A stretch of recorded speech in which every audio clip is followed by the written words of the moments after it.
Yeah, okay. I'm starting everything up All now. right. Anybody got anything to share, like a book, or you can put it in the chat room? Anything, any upcoming reading?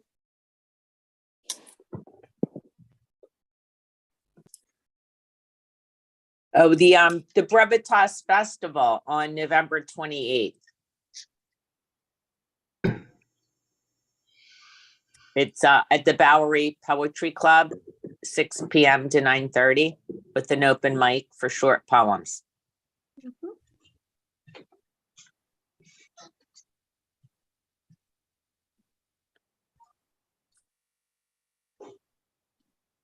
And I know Roxanne and I were part of the Morningside Poetry Series coming up. I'm trying to get it on. Why is this? I'll be featuring at CAPS on May 3rd. So you might want to mark your calendars.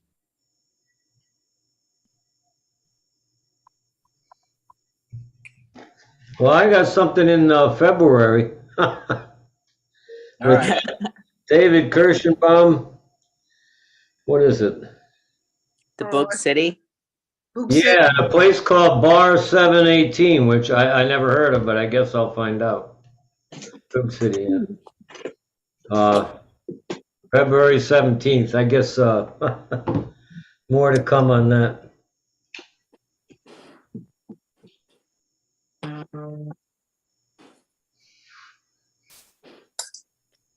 Well, I know it suggested we could dress up for Halloween, and see, in a way I did, because I dressed up as myself, and since I have imposter syndrome, you know, just being myself is an act, so.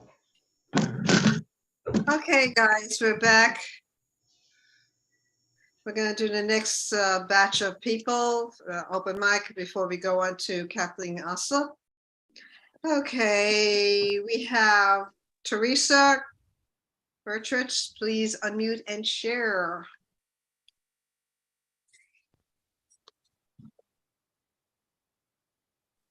Thanks.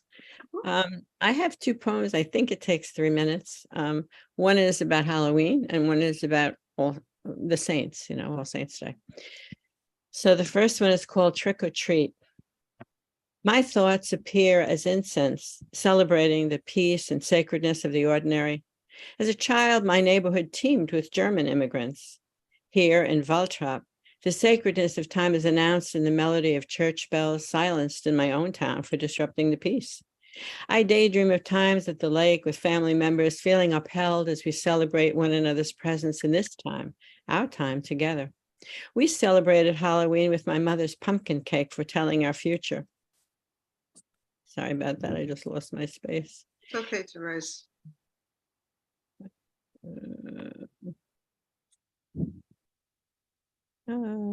Okay. In my slice, I unfold the orange tissue to discover a petite iron. I will own a tailor shop. My brother's musical instrument predicts he will be a musician. I sneak into the local movie at 6 years old as I am looking for my mother. I heard it would work. It did. I take a seat and watch a woman with a mysterious disease being burned alive in a mausoleum. This teaches me powerlessness at a tender age, while understanding all the while this is a fairy tale. Halloween forces us out of our routine through fanciful activities, yet our yearning becomes complete in our communion in the God who has pierced time and with whom we become one. We stand at the baptismal font during the Easter Vigil, remembering together the everlasting presence of those with whom we enjoyed our time at the lake and sharing a piece of pumpkin cake that promised a future. And this one is called The Assumption of Our Lady. Blue. The sky passes through my being, seeing put aside for new eyes. Blue, breathe now through the universe. Endlessly we rehearse, preparing for eternal cosmic splendor. I surrender the ever-present union of my body and spirit, coalesced intact in communion with the Trinity, my destiny. The divine benevolence wrapped in my humanity, entwined in flesh through love. Can you see love's incarnate gaze in the ways our love gave birth to the sun, blessing the earth and each and all to the end of the division of the fall? Caught up in love, no fracture, split in time and space, no place for Eden's disgrace. One, only one. Deeply together we are one, division torn asunder, now consumed in awe and wonder. Blue, now grace flows through, unending, stretched across the splendor of the cosmos. Yes, in each and all of you alive together, a standstill filled with deep and silent wonder. Eternally, I ponder the flowing out to each beyond the breach to earth. Encourage, inspire circles of personal and global relationships of ever expanding love. I give, we give, no passivity. We see your need. Blue, wordlessly new, understanding unity too, ever present. Time and space now erased in sublime, endless, unfolding love.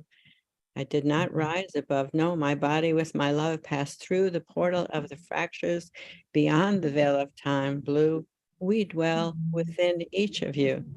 Can you sit in solitude and let love speak and seek to know the endlessness of me in you? Thank you. Mhm. Beautiful, Therese. Thank you. I know I met you at John's readings, John's workshop. Excellent. Thank you very much. Beautiful.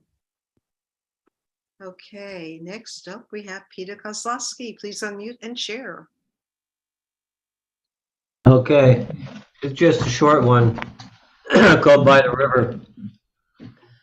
The people lived by the river. They could tell there's no way they could stop the water. That rhymed with slaughter. And they thought there's no way to stop the slaughter. That's all. Oh, thank you, Peter. There's a lot. Very brevitas and very much to the point what's going on. Sometimes you need less words to say what's going on. Thank you for sharing. Next, we have Carol from Canada, Caroline Di Giovanni. Unmute and share. Caroline? Caroline? Okay. Okay, we're gonna go back to Caroline. We're gonna do Lynn Shapiro. Oh, I'm unmuted. I don't think I'll get into trouble for reading this poem. I've never Go read. ahead. This is supposed to be a safe space, you know. Well, we all had an argument at the very beginning, and I know. right to the heart. It's a long poem, and I'm not gonna read the first part of it. It's called Reverence for Bees and Beings. Long ago, and this is the middle of the poem. The first part that I skipped over is about being in Morocco and having the opportunity to buy 2 caged birds that I was going to set free. And when I went back with the money, one of the birds had already been sold. And even though I set one free, it made me very sad. And this poem continues. 2. Langoed zijn Hoffel Doorn, the Netherlands.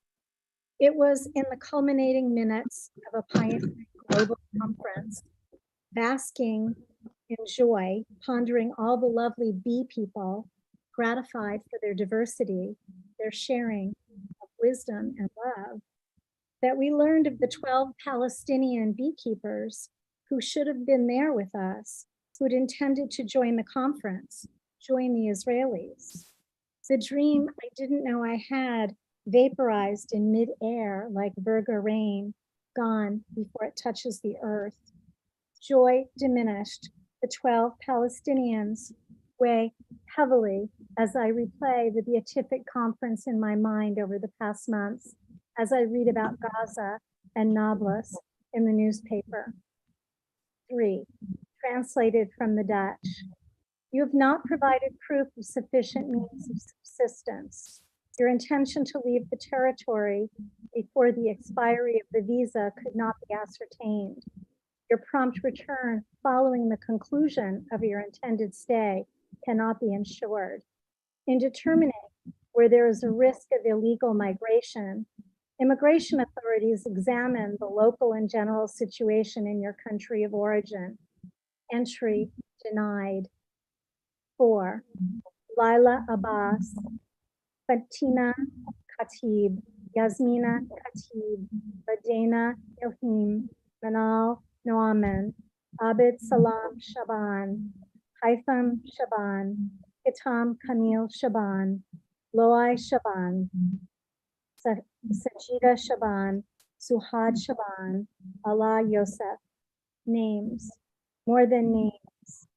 The passport picture of Suhad from Nablus appears as I open an email. Sweet face looks out at me, Ajib framed like a precious cameo. She does not know how much I wish she could have been in Dorn, singing, eating, learning with us. Yossi Ode of Bees for Peace in a letter to Heidi Herman. 5 of them invested considerable money in submitting applications, obtaining documents, translating the application, travel insurance, and more. The others did not come to the embassy for the interview when they saw the answers of the others were not forthcoming and even refused. Some of the participants, Arab residents of Israel, who are not obligated to a visa, canceled in solidarity with the others. And I'll skip and I'll read the last part of it.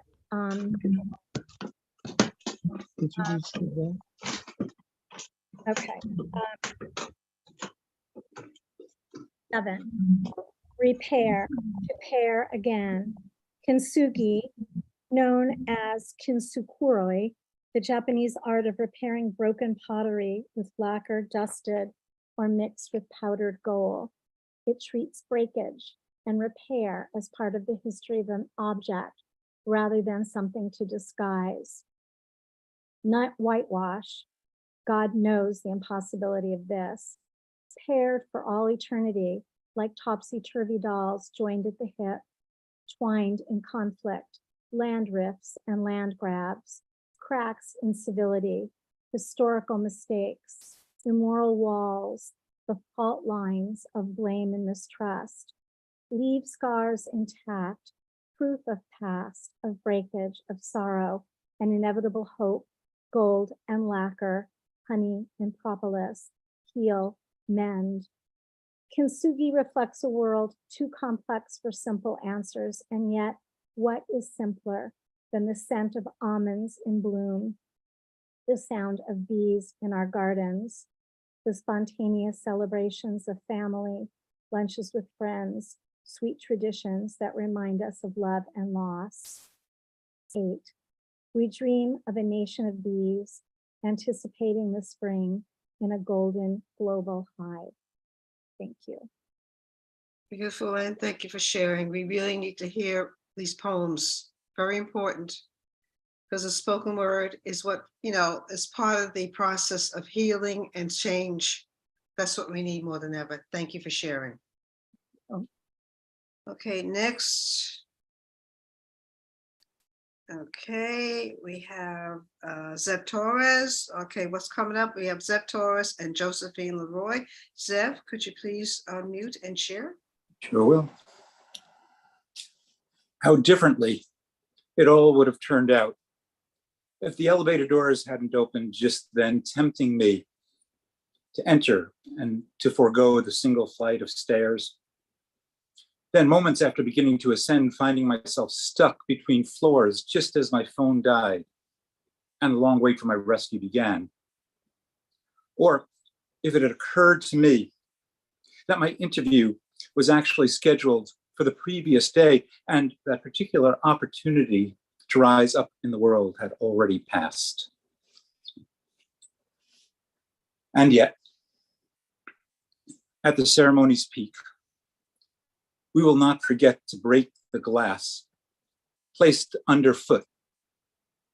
A pop, a muted blast, the flash of consecration, an ending and a beginning bound together into a renewal, a reimagination, and yet a continuation of all just the same. Destruction and creation, codependent, coexisting in the instant, one seducing the other. An allusion to possibility forged in the vice of the abstruse past and unfathomable future. A reminder of the rash of sorrows delivered in waves of depravity, savagery, turpitude, one surging before its predecessor recedes, the advent of each successive iniquity imprinting deeper into the generations the axiom that no moment ever presents without blood guilt in its pedigree. Not to attenuate the delight of the occasion or to accentuate the ever presence of despair, but to meld us with the layers, the dimensions, the complexities of existence as we enter the banquet hall, thrumming with exuberant refrains, apperceptive that we are more than a fraction of the whole, and ever mindful of the confounding and asymmetrical queries: with what are we charged, and who do we want to be? Thank you. Thank you. Thank you, Zev. I'm going to end this second round with Josephine Lavoie. Please unmute and share. Hi, thank you. It's wonderful to be here. My last name is Sedla Ray, but that's fine. I'm coming to you from Calgary, Canada, which is just north of the Dakotas. And I would like to start with an acknowledgement that these lands were traditional and ancestral lands of a number of different Indigenous peoples, including but not limited to the Piikani, the Tsuut'ina, the Nakota, the Kainai, the Siksika, the Dene, who are known right now in the States as the Navajo. Navajo was the Spanish name given to them. And I'd like to thank these peoples for having brought culture, language, poetry to the land. I know that most folks are celebrating the coming of Halloween this week, but I've got a poem that I wrote on the Day of the Dead. So trigger warning, my mother-in-law had passed away, and this is the poem that I wrote on the plane. Dreaming. Since the invention of the aeroplane, can we no longer dream of flying? Since the technological buzz of text in back pockets, we no longer open letterbox in anticipation. Who remembers the path to the stream, how to draw waters from the well, to check in still warm straw for fresh laid eggs, how to separate wheat from chaff, cream from milk? Who will remember how to make New York special or fill a turkey with sage and butter and bread and onion? Will our children's children be nurtured by the hands and hearts that nurtured us? I can Skype your face, WhatsApp your voice, like your posts, but do I get to feel the fit of your hand and the space in mine? The weight of your head on my clavicle so that you can feel the blood beat through my body again, as you did. November 1st, the Day of the Dead. In a perfect machine, I moved through the air over North Dakota, patches of farm far below a thin blanket of cloud. I moved through space as I would move through time to days captured in photographs. The three of you snuggled on Grandma's lap, her arthritic fingers firmly clasping your fleshy calves. You have grown, and imprinted upon you is the kindness of this woman who so rejoiced in you. We will keep a piece of her, but today she lays cold. Or is it today that her body is being rendered to ash?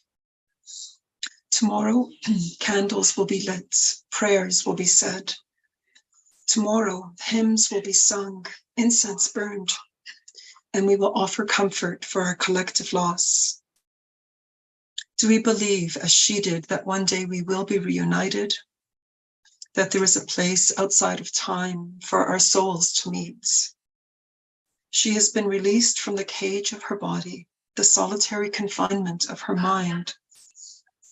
I moved through the air at 600 miles per hour, through space at 3,600 feet. I close my eyes and dream. Thank you. I'm just gonna have a sip of water. I've got a bit of a frog. Thank you. And I changed my choice for the second poem, thanks to Jack's poem, which he wrote for his son's wedding, which was gorgeous. So I wrote this when my son got engaged. It's called The Rooftop. You squeezed the metal frame of the screen, slipped out open window, lay on asphalt shingles to look up at the scattering of stars, the din of deerfoot traffic incessant. I only found out later. That's how things went when you were kids, the secrets you held to your chest, the barriers transgressed, the dreams you dreamt, unbeknownst to me. I should have birthed you in a forest, under bough of ancient cedar. I should have licked from you the vernix, planted your placenta in the cradle of the land. You hear the full moon howl while you are sleeping, are unafraid of spider, unafraid of snake. You paddle on a smooth glass lake at nightfall. And when you knelt to ask your girl to be your wife, it was in the silence of the snow, in the witness of the mountain. A boy, you climbed onto the rooftop to sleep under the stars. You stitched them one by one to glimmer in the fabric of your life. Thank you. And I'm going to put this up to the screen. He had told her it was for their Christmas photo. And so he had the timer on the camera, and then he asked her to take one more photo, and he approached her and knelt and offered her the ring. Thank you so much for allowing me to read today. I've really enjoyed that. Okay, it's very, you are amazing. Every time you read, it's like when I go to free Billy Brown's reading. Wow. So I had to miss it this time. Okay, we're going to move on to the third feature. Kathleen Ossip's books of poetry include July, one of NPR's best books of 2021, The Do-Over, a New York Times editor's choice, The Cold War, one of Publishers Weekly's best books of 2011. The Search Engine, selected by Derek Walcott for the American Poetry Review. Hornickman, First Book Prize. She has also published 2 chapbooks, Synphrastics and Little Poems.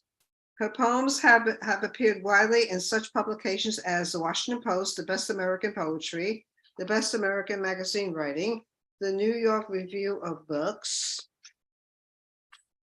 The Nation, The New Republic, The New Statesman, The Believer, Poetry, the Paris Review, Poetry London, and the Poetry Review. She teaches at Princeton University and at the New School. She has been a fellow at Harvard University's Radcliffe Institute. Let's give a warm Brownstone welcome to Kathleen Ossip. Take it away. Thank you so much, Patricia. And thank you, Patricia and Ossip. I'm sorry about messing up your name. Oh, I think you said it right. But anyway, so thank you, Patricia and Roxanne, for inviting me to read. I really appreciate it. It's been great to hear all the voices here, and especially you and John. Thank you for shining your light. So I'm going to, let me just check my time, 3:43, so 15 minutes. I'm going to read first for a few poems from one of the chapbooks I wrote that came out last year. I guess this is backwards, but it's called Little Poems. And it's kind of my pandemic book. I wrote it during that time, especially toward the beginning of that time. And I think the containment of that time helped me write quicker and more easily than I usually do. So when I sent the manuscript to the publisher, it's Verve Poetry Press, which is a UK publisher.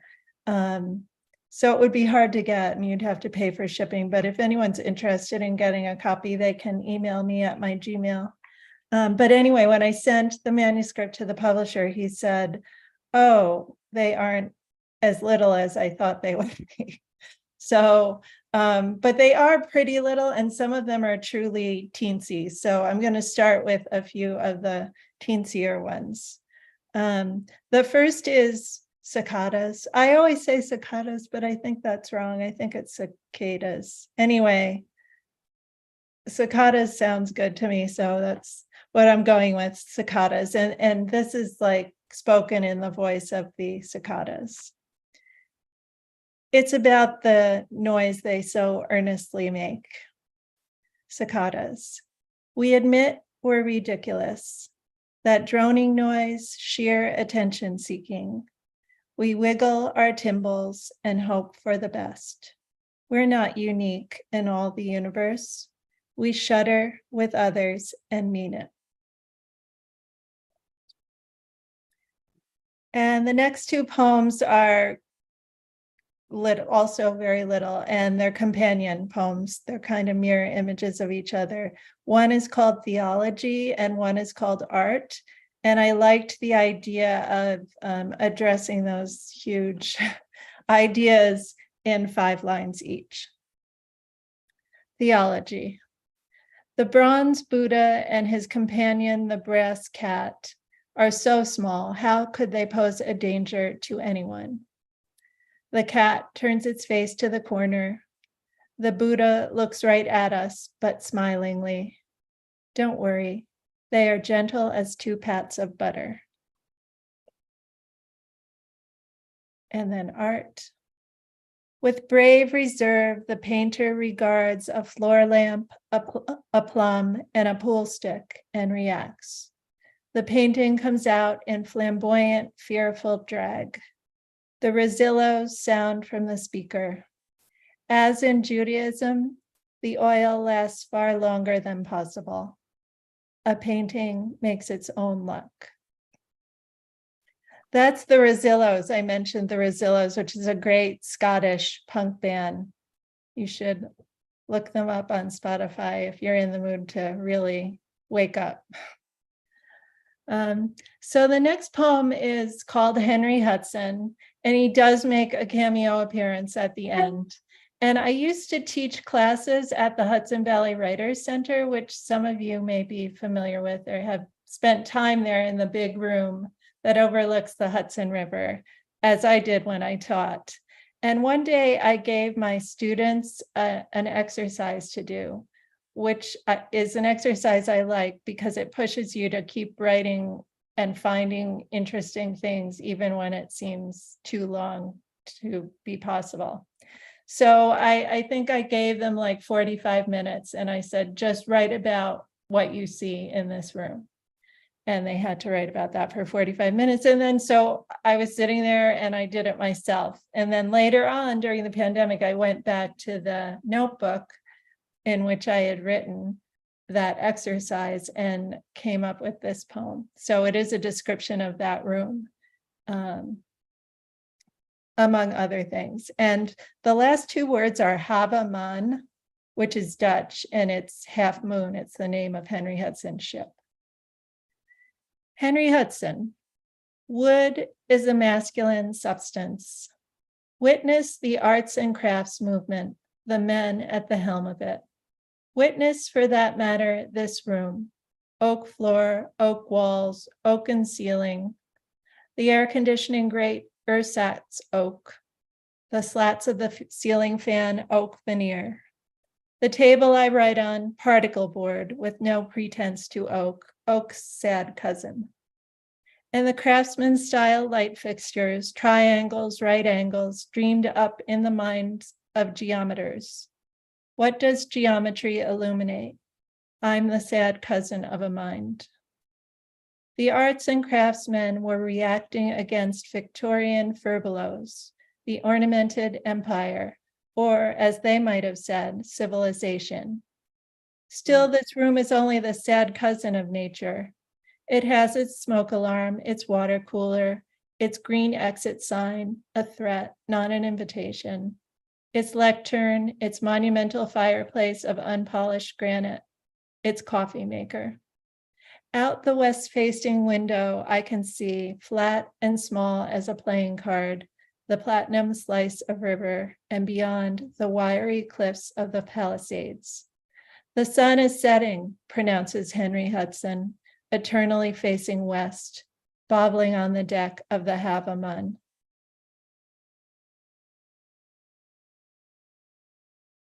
So the next poem is called The Facts, which, as I was saying at the beginning, was one of the poems that I just wrote very quickly and easily. And I think I didn't even realize how it resonated with political things that were going on. But now looking back, I can see that it was informed by that, the facts. The facts sit in an ordinary room. They resemble people, stubborn and without imagination. The facts begin to chatter, better days coming, better days coming. They arrange themselves in the shape of a lie. They're cheating. They only work in the past tense. Handle them. They have an activating feel. They fake objectivity. They decide unanimously. For example, what do you call that white pointed cylinder generated by the roof on freezing days? Hang ice, I say. Facts say wrong. The facts await their moment. In my early years, I didn't think meadows came at a cost. There are no turnstiles or box offices at the edges of a meadow.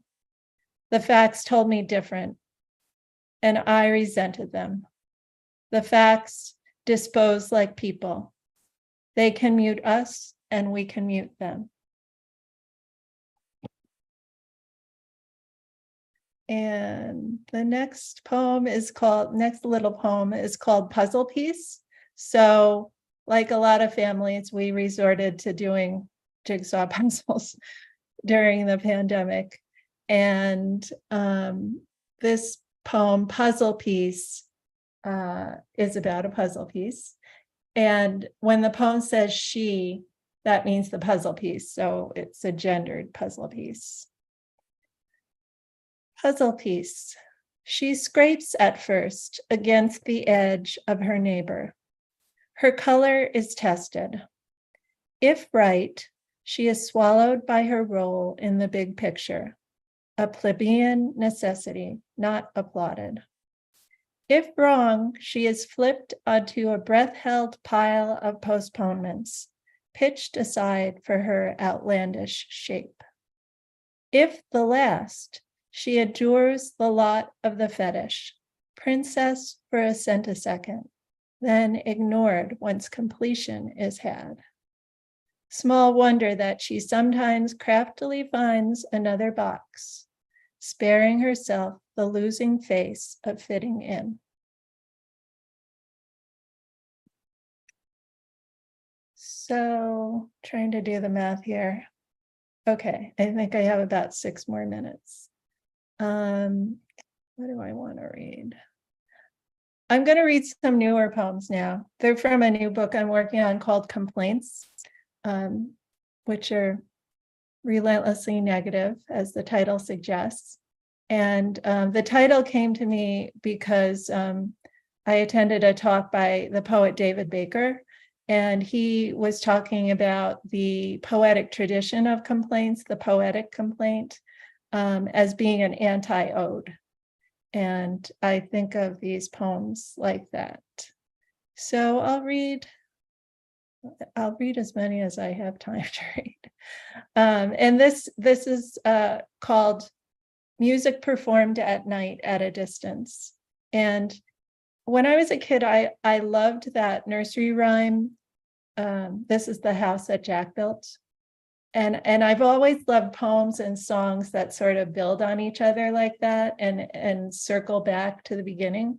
And this is my attempt at something like that in a contemporary context. Music performed at night at a distance. This is the stranger come to town. They see the quiet, they want to cry. They see a bench and they sit down. These are the blessed drops of rain. This is the rain unsafe to drink. This is the place that's always the same. This is the sameness that drives us insane. This is the thought they're fighting against. This is the thought they'd better not think. This is the muscle that's always tense. This is the song that will now commence. This is the stream dyed sick and pink. This is the rain that made it clear.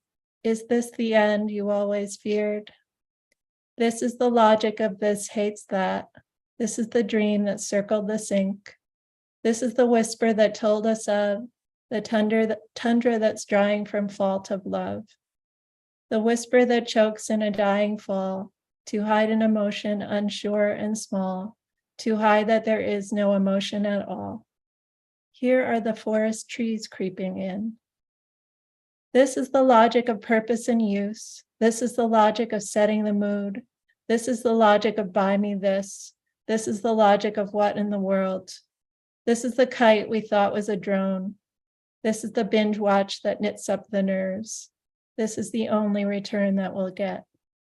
We listen to music performed at night. This is the band shell and brilliant light. This is the sanitization machine. This is the story we wanted wiped clean. Only a game, it was only a game. This is the thought we're fighting against. This is the Jenga that never collapsed, that stood on the table inside the estate. Because of the quiet, it never collapsed. When is the filter a bad mistake? App in the folder taking up space. When is the fabric rubbed the wrong way? Who will the troopers tear awake? This is the sandwich we ate between shifts. This is the only return that we'll get. This is the hatred of the small. This is the rose without a bloom, bought from the kiosk in the mall, where we drove when we tired of our room. Here is a stranger who sees a sign, wandering around and counting time, with a rose in one hand and feet that ache. The sense we fear is the sense we make. This is the strong song the stranger heard. This is the message the stranger wrote. These are the blessed drops of rain. This is the meme that makes it plain.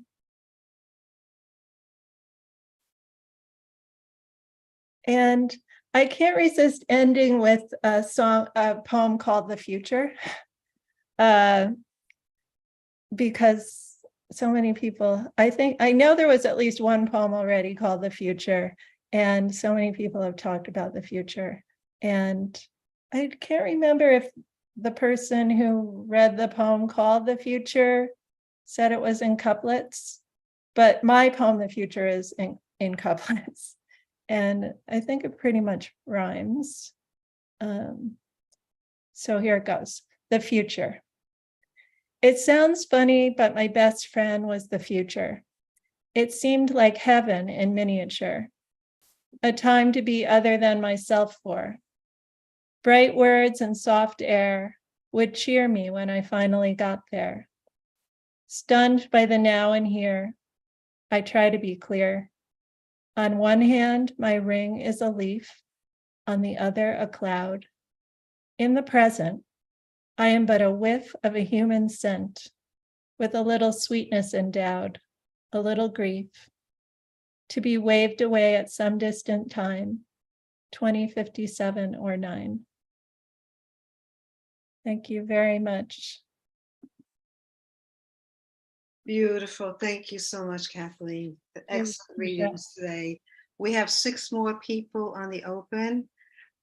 We have, I'm going to read off, we have Phil Linz, Ryan, Ernest, and Andrew, myself, and Roxanne. Phil, please unmute and share. Thank you, Patty. This is the past. Excuse me. It's called On My Manic. Tom Waits the Heart of Saturday Night. Los Angeles, 1979. Carless, I walked the midnight streets alone. Cops and hustlers both knew I was too crazed to matter. Just another wild fool, harmless. The clown alone, the dark LA streets.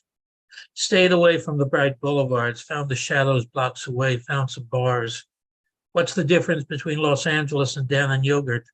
Dan and Yogurt has an active culture. The expatriate New Yorker angering LA barflies before getting thrown out back onto the streets. My manic had a score, the heart of Saturday night. Every cut gave truth. Let's put a new coat of paint on this lonesome old town. Opens, rang through my head every night. San Diego serenade, the perfection of melancholy. And the steam heat is dripping off the walls. Side A closes with the heart. He's on the street, so am I, stumbling, delusional, twisted, joyous. Sweet clarinet solos and fumbling. They catch me when I'm going insane. Man, I knew I was mad. The trees spoke to me. They knew I was different from the other 2-leggeds. The old one wanted nothing to do with me, but the younger one was hip, wanted them to understand my lawyer tree. The empty seats of Hollywood Bowl, dreaming of singing the poetry, the imagined crowd. I still had a job, but couldn't hold it together. Came in at 5 a.m. to make a lip gloss for a girl. Split at 7 before anyone showed. Eventually, security walked me to HR. I talked of having too much red in my life, needed some cool blues and greens, the Hollywood Hills out their window. In the ER waiting room, I knew everyone, my spiritual powers, so I thought so very strong. 2 weeks in Van Nuys Psychiatric, from the Haldol Shuffle to being released to my sister's care. A couple more days in LA, then home to Rockaway, to the house I grew up in with a new diagnosis. 26 years on lithium, while it calmed me emotionally, didn't know it would grow cysts on my kidneys. 40 plus years later, the best part of the manic, the connection to that album. Wait, so still sings my soul. That's it.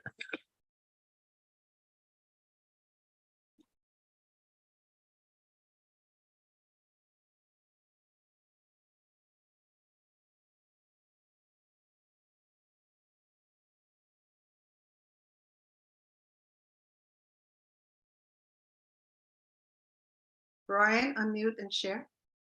Thank you. I have two poems. Okay. Why the Armadillo Community has a $10,000 dead or alive bounty out on me. I was driving home from lunch in Bar Harbor with a friend from San Francisco when I ran over an armadillo. During my almost 23-year residency in the state of Maine, I had seen deer, skunks, turkeys, and foxes crossing the street, but this was the first armadillo.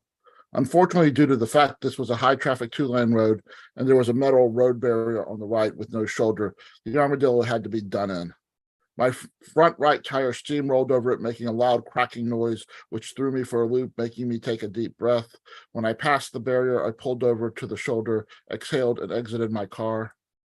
I walked to see if there was damage to my front passenger tire. I was also concerned there might be blood, brains, and guts that might have sprayed onto the paint. I wasn't concerned about the armadillo I had murdered with my Nissan Rogue. I think armadillos are lifetime monogamous.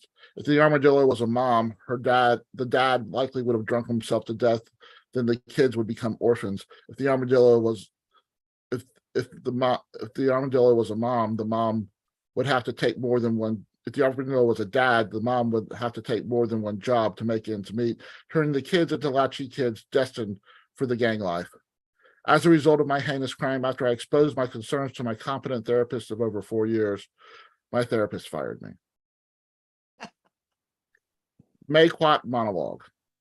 The wind is blowing against my turmoil. Leaves are rustling on branches hanging on for dear life. Crickets are chirping, crows are calling. A soul monarch feeds on goldenrod absent its kaleidoscope. The wild lavender swamp asters are towering over the once proud Queen Anne's Lace, who have dried up and gone to sea. Someone has two canoes to fend for themselves on a sandbar in Mayquat Bay. The water rushes to shore in rippling shallow waves. The clouds cannot decide whether they are made of cotton or unpolished pewter. The sun screams in silence and attacks my consciousness with a late September soliloquy. Thank you. Thank you. Thank you, Brian. Okay, next we have Ernest Woodley. Ernest, unmute and share. Ernest? Okay. Next, we're going to have Andrew Kaufman. Please unmute and share. Can you hear me? Yes. Great. Okay, I'm going to be reading a poem called I Plant Seed. It's in the voice of a woman I interviewed in Eastern Congo who had escaped from sex slavery. It's an extended pantoum. I plant seed. I plant seed when we have no cutting, no school, money, work with mother, farming. I feed cassava plants with cow dung. What made me most happy then? Just sewing. Brothers, sisters, also no school. just farming. I am 12, first time into Rahamwe come. When I was most happy, with mother, sewing. Night, demand money, parents have none. I am 12, when into Rahamwe first come. We see two men cut my father's throat. We are sleeping, money, money, but have none. They kill our mother, take our 4 goats. We see them beat our father, cut his throat. They kill both parents. They lock us in hut, mother, father, dead, then take our goats. Many time, each in village, neighbor's throats cut. They kill our parents, lock us in our hut. I'm sorry to cry. My mother, no, I'm okay. Many time in village, neighbor throats cut. No noise, we kill you, men say. No, I'm not crying. I want to tell you. No, I'm okay. When men go away, we scream for neighbor. Hut locked, no noise, we kill you, men say. Again, into Rahamwe come, 2 years later. Night, always night, no chance to run to neighbor. Force me, walk 3 nights to where they stay. Into Rahamwe. Yes, take me 2 years later. Walk, stop, take turns, sex, many times each day. Walk 3 nights in forest to where men stay. I beg, kill me, everything inside, dead. One of men kicks me, I do not eat. He wipe my blood, then make sex while I bleed. I tell him each time, kill me, everything in me is dead. One man keep me, I do not eat. He wipe my blood, then make sex while I bleed. Which one my baby look like? He looks like me. 8 months, sex, always. I refuse to eat. At home, I feed cassava with cow dung. Yes, if I find a man who loves me. I plant cassava seed when have no cutting. Thank you. Thank you for sharing, Andy. Wow. Okay, one more call for Ernest Woodley. Ernest? I guess he's asleep. Okay, there are 2 more people left. That's myself and Roxanne, unless Ernest wakes up. I'm gonna read some Halloween poems here. What's the noise? Oh. Could you guys mute? Oh, I don't know. Something's happening. Okay, thank you. I put a spell on you. Red and gold leaves crushed under my boots. On my iPhone, Nina Simone sang, I put a spell on you. Halloween was in the air, and during the full moon, witchy thoughts would take flight. The law of attraction needed assistance. Red candles anointed with rose oil, cinnamon, rosemary, and poppy seeds worked up a heated spell, invoked what lived under lock and key. I made a vow to love and honor, asked the goddess to send you my way. You came, and I was first in line, but someone else walked ahead of me. Love wrapped me in a blindfold, kept me in denial for a week. I confronted you, but the goddess favored her. Red candles became waxen tears and ash. Red and gold leaves crushed under my boots. On my iPhone, Nina Simone sang, I put a spell on you. November's fierce wind persisted. Emotions became icicle tears on the lock and key. Invoked the approaching December storm to cover a graveyard of dried leaves. Another Nina Simone, inspired poem. You don't know what love is. Reminiscence took refuge from October rain. The roses outside didn't know what love is or even cared if you lose it. They only seek the shower, not to taste the tears. Reminiscence wears the blues, sleeps alone on a full-size bed. The heart can't forget what it needs, and hurt still dresses in burnt rags.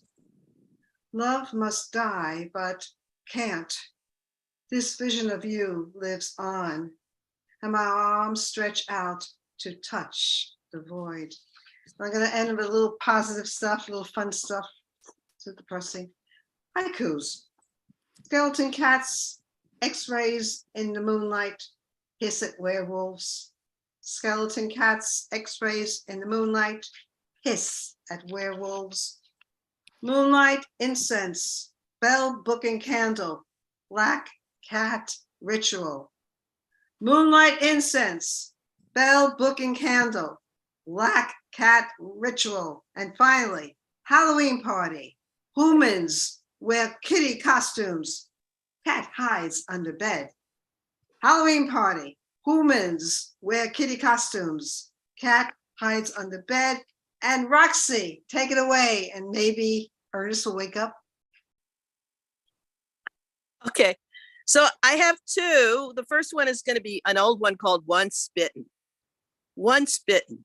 It's been written, though never been proved, that once bitten by one less than thrice removed from the source of the venom, the plumes serpent rattling, that each night thereafter your soul alights upon black crepe wings. You hear the hyena's laughter howling insidious within your ear, and though your flesh may crawl, goose-bumped with fear, you'll seek another bite to assuage the first bite's sting, though you know in your heart of hearts it will only bring you closer to that very deadly devil you dread. But there's a hunger gnawing at your gut that must be fed, a tumultuous torrent of anguish that never wanes, with no bedrock or floodgate so solid as to keep it contained. So each night you cry out, demanding relief. Seek that exalted moment, no matter how brief, drawn to an elusive elixir to solve your wound. But once it's relished, you're forever tainted, forever ruined. It's been said, but never been proved, that once fed upon by one more than twice removed, that the craving can be conquered and the heartache endured. If your love for a woman is steadfast and hers self-assured, if for 3 days in a fortnight she stays true at your side, the bloodlust within you may completely subside. But if she succumbs, falls prey to your peril, you'll run with a wolf pack, invoke savagery feral. And the other one is going to be one of my Hitchcock abecedarians, and this is After Rope. Champagne Dreams, After Rope, Hitchcock, 1949. Altercation, body, champagne corks, candelabra, dinner dished out. Enter friends, family, faculty, greeting hosts. Ironic juxtaposition, killers, lovers, mix, nibble, ordinary people at play, quarry reposed, serve tribute under a veil of white linen, xed out by young zealots. Happy Halloween, everybody. Happy Halloween. One last call for Ernest Woodley. Going, gone. I want to thank everybody for coming here today.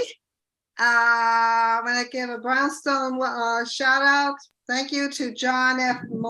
McMullen, Kathleen Ossip, and Yu Sharma, and to the open mics, and to the people here who came and kept it positive. Thank you so much. We don't need any friction here. This is a safe space, and I will not allow any friction anymore.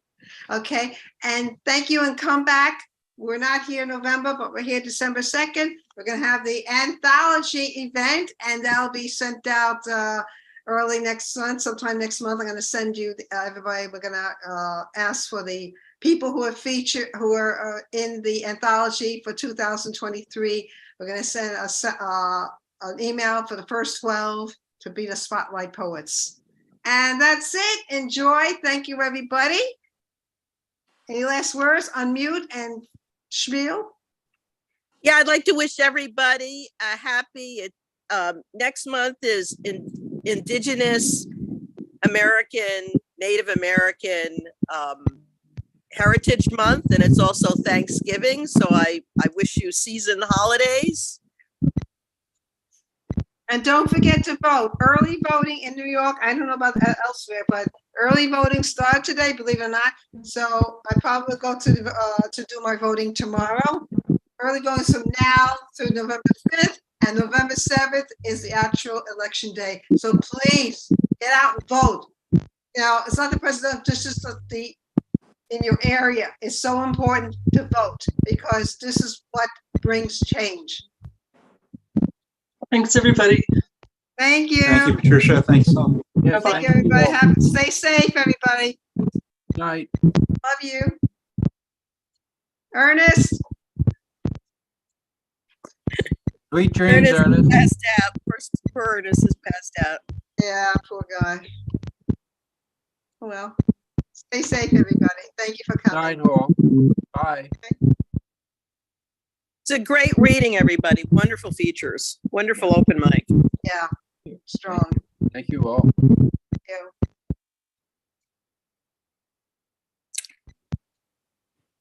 Okay, guys, I'm going to end the meeting.